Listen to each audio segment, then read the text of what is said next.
भगवान देवाधिदेव महादेव को जल चढ़ाते हैं, उसके 5 अलग अलग तरीके हैं। बहुत सावधानी से सुनना कथा, आपकी और हमारी जिंदगी की सार्थकता को सिद्ध करने वाली कथा। आज पंजाब की इस पवित्र भूमि पर अगर यह प्रसंग निकला है तो इसको आप अगर सुनेंगे तो आपका जीवन सार्थक होगा। शिव जी को 5 तरह से जल चढ़ाने का तरीका है। जैसे पंचामृत होता है, दूध, दही, शहद, घी, शक्कर, ये सब पंचामृत के अंतर्गत आते हैं, उसी तरह शंकर जी को 5 तरह से जल चढ़ाने का क्रम वर्णित किया गया। अब उसको समझेंगे, बहुत सावधानी से समझिएगा। पहला, जल लेकर आए, सीधे डायरेक्ट शंकर भगवान के शिवलिंग पर चढ़ा दिया। यह प्रथम जल का चढ़ाने का तरीका। दूसरा, जहां से पानी बहकर जाता है, जहां से जल बहकर जा रहा है, उसके ठीक विपरीत जल उत्तर में जा रहा है, आप दक्षिण में खड़े होंगे और दक्षिण में खड़े होकर उत्तर की ओर मुख करेंगे और शिव जी को जल समर्पित करेंगे। यह रोग मुक्ति करने वाला है और हमारे रोग पर हमें विजय प्रदान करने वाला है। यह जल चढ़ाने का तरीका। एक, सीधे मंदिर में गए, लोटा भरकर जल उठाया, शिव जी को चढ़ा दिया। दूसरा जल, जहां से पानी बहता है, शिव जी का चढ़ा हुआ जल जहां से बहकर जाता है, उसके ठीक विपरीत में शिव जी का जल इधर जा रहा है तो तुम यहां खड़े हो, तुम यहां बैठो, यहां मत बैठना, यहां मत बैठना, इधर बैठो। अगर रोग का निवारण है तो यहां बैठकर। तीसरा, अशोक सुंदरी से जल चढ़ाते चढ़ाते शिवलिंग तक लेकर जाना और शंकर भगवान के शिवलिंग पर पूर्ण जल समर्पित करना। यह तीसरा तरीका। यह कार्य की सिद्धता के लिए। हम जब किसी से आस न लगाकर परमात्मा से विनती करते हैं तो वो विनती करने का तरीका। तीसरा। चौथा, शिव जी पे चढ़ा हुआ जल 5 जगह पर समर्पित करना। गणेश जी, कार्तिकेय, अशोक सुंदरी, शिवलिंग और जलाधारी। ये चौथा क्रम है। जब जिस नारी का, जैसे एक पत्र है, देखिए,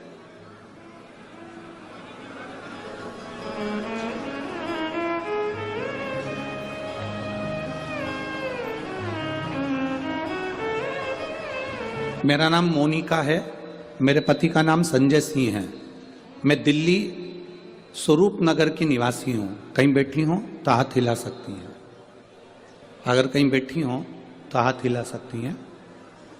मेरा नाम मोनिका है, मेरे पति का नाम संजय सिंह है, मैं दिल्ली स्वरूप नगर के निवासी हूं, मेरा फोन नंबर ये है। कहीं बैठी हैं? अच्छा, सीढ़ी पर है, ठीक है, आप हाथ हिला दीजिए। श्री शिवाय नमस्तुभ्यम। ठीक है, कैमरे वालों को दिख गया है ना? ठीक है। भोले बाबा की कृपा का मैं क्या वर्णन करूं गुरुदेव। आप जो जल चढ़ाने का तरीका वर्णित करते हो, अगर उसको नियम से धारण करने वाला व्यक्ति होता है तो बाबा सुनता जरूर है। गुरुदेव, 2013 में मेरी शादी हुई, मुझे संतान का सुख नहीं हुआ। 10 साल हो गए, औलाद नहीं हुई। दिल्ली का एक हॉस्पिटल जिसको हम दिखा सकते थे, अच्छे से अच्छा डॉक्टर जिससे हम जांच करा सकते थे, उसके अनुसार हमारे को संतान का सुख नहीं था। आयुर्वेदिक डॉक्टर, अंग्रेजी दवाई, होम्योपैथिक सब कराई, IVF भी कराया तो भी संतान का सुख नहीं आया। आखिरी में डॉक्टर ने कह दिया, इधर उधर मत भटको, तुम्हें संतान नहीं होगी। जिसने जहां कहा हम वहां पर भी गए, गोदी भरवाई, झोली भरवाई, पर संतान नहीं है। गुरुदेव, मेरे बाबा की कृपा किसको कहते हैं? आपने बेलपत्री के वृक्ष के नीचे जल चढ़ाना, उसमें से जल बचाकर शिव जी को समर्पित करना, सफेद आंकड़े की जड़ का प्रयोग करना, ये बताया था। और मेरे बाबा की कृपा से मेरा गर्भ ठहरा। मेरे बाबा ने मुझे आज 10 साल के बाद औलाद दी है। मैं उसको यहाँ बाबा बाबा है। बैठिए बहन, शिव तत्व एक जल चढ़ाने का तरीका। शिव जी को हम जो जल चढ़ाते हैं उसका एक तरीका भी हमारी जिंदगी में अगर हमने उसको स्मरण में रख लिया तो हमारी कार्य की सिद्धता को सिद्ध कर देता है, हमें सफलता की ओर लेकर चले जाता है। सीधे जल चढ़ाना, दक्षिण में बैठकर उत्तर की ओर मुख कर कर जल चढ़ाना, अशोक सुंदरी से लेकर शिवलिंग तक जल चढ़ाना, 5 स्थान पर गणेश, कार्तिकेय, अशोक सुंदरी, जलाधारी, शिवलिंग पर जल चढ़ाना 5 स्थान पर, ये चौथे नंबर का। और 5वां जल समर्पित करना,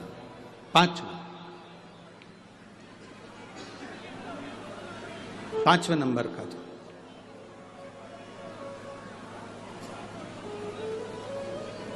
शिव जी को 5 नंबर का जो जल आता है, जो जलाधारी है, ऊपर जिसमें पानी भरा रहता है और नीचे एक एक बूंद टपकता रहता है, जलाधारी में जल समर्पित कर कर उसी जल को बचाकर अशोक सुंदरी वाली जगह पर थोड़ा सा चढ़ाकर उसी में से जल शिवलिंग पर जब हम समर्पित करते हैं तो हम जिस कार्य के लिए जा रहे हैं वो कार्य सफल होता है। पर जल चढ़ाने का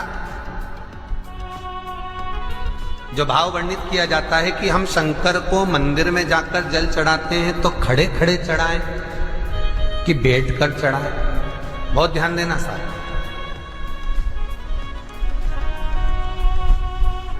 शंकर में मंदिर में जाकर हम भगवान शंकर को जल चढ़ाएं तो खड़े होकर चढ़ाएं कि बैठकर चढ़ाएं। अब 2 तरह का शिवलिंग है मंदिरों में, 2 तरह का शिवलिंग का निर्माण होता है, ठीक है। एक विष्णु शिवलिंग, एक शक्ति पार्वती शिवलिंग। और ध्यान से सुनना, 2 तरह का शिवलिंग मंदिरों में होता है, 2 तरह का शिवलिंग मंदिरों में होता है, समझ लेना बहुत अच्छी तरह से। एक शिवलिंग वो होता है जो जमीन पर डायरेक्ट जलाधारी रहती है, शिवलिंग रहता है, ऐसी जलाधारी पूरी की पूरी, और शिवलिंग जमीन पर रखा रहता है, भूमि पर रखा रहता है, डायरेक्ट जमीन पर। आप जल ले जाकर चढ़ाए, निकल गया रास्ते से।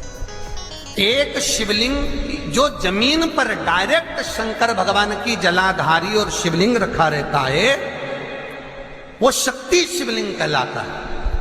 माता पार्वती का हस्त कमल उस शिवलिंग के सम्मुख में। और दूसरा शिवलिंग एक डमरू जैसा होता है। अब वो हम उसको कैसे वर्णन,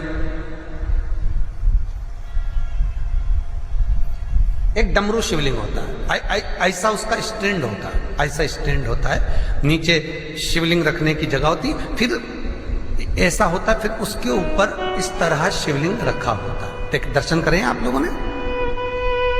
अब फिर इसके ऊपर शंकर भगवान का शिवलिंग रखा होता है, ठीक है। इस तरह का जो शिवलिंग होता है, एक डायरेक्ट नीचे रखा हुआ शिवलिंग और एक भगवान जो नीचे डमरू जैसी आकृति होती है, इस पे जो डमरू जैसा जो भाग बना होता है ये भगवान विष्णु का हस्तकमल है, और ऊपर का जो भाग है वो भगवान ब्रह्मा का हस्तकमल है। इसको विष्णु शिवलिंग कहते हैं।